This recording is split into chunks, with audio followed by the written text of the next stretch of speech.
President w'ekibiina ki National Unity Platform Robert Kyagulanyi Ssentamu ayambalidde gavumenti okugaana okuyimbula abantu baabwe abaasibwa mu makomera olw'ebyobufuzi. Bino okubyogera abadde adduukiridde famire z'abantu bakyali mu nkomyo ku nsonga z'ebyobufuzi nga kwe kuli n'abo abatamanyikiddwako mayitire. Famire zino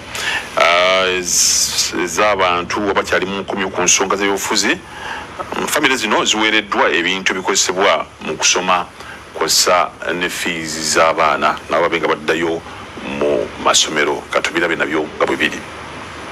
Mu 2020 n'olunaku olwaleero talabikangako.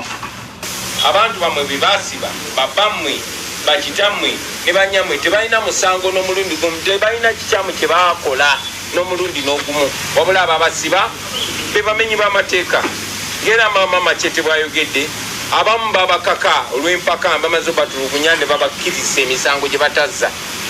Naye Machete bakalanzi n'abalala ne bagamba nedda ssebo, ffe tumanyi bulungi n'otulimbalimba tukkiriza emisango, tusobola okutuuka ate bwetu n'otugulako emisango emiranga twakkiriza dda. Ne bakalambira kuba tebalina musango bajja kuvaayo. Be baatemula babatemula nga bwe mwalaba.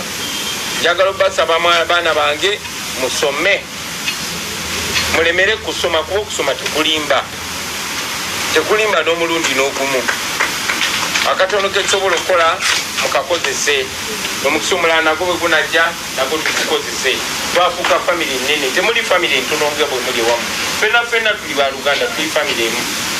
Tuyinza okuba tetusobola ku providinga bingi nnyo, naye ekitono ekiriwo mukikozese, musigale mu ssomero, tusigale nga tutambula kuba tujja kutuuka mu Uganda empya. Naye twagala tutuukeyo ng'abaana baffe mmwe abaana ba struggle nga toli unemployable.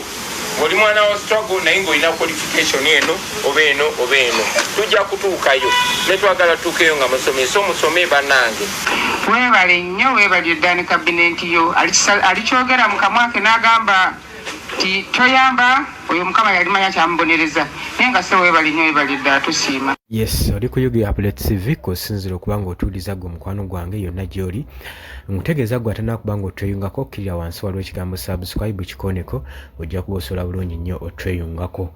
Mikwano gyange abali emitala w'amayanja nammwe mbaanirizaako nnyo. Ye namba y'essimu eri mu WhatsApp gw'ayagala okulanga naffe okola advertisement. Osobola okutukoonako ku nnamba eyo okuyita ku WhatsApp, ojja kuba osobola bulungi tufuna gwe mukwano gwange ali eyampuliriza. Mbategeeza nti nno mbaagaliza weekend ennungi era mwe bali kwekuumira ku Yugi Update TV. Mwe bali kukola mulimu gw'amaanyi, mwabasharinga, mukomentinga ne mulayikinga. Mbaagala nnyo, mweraba.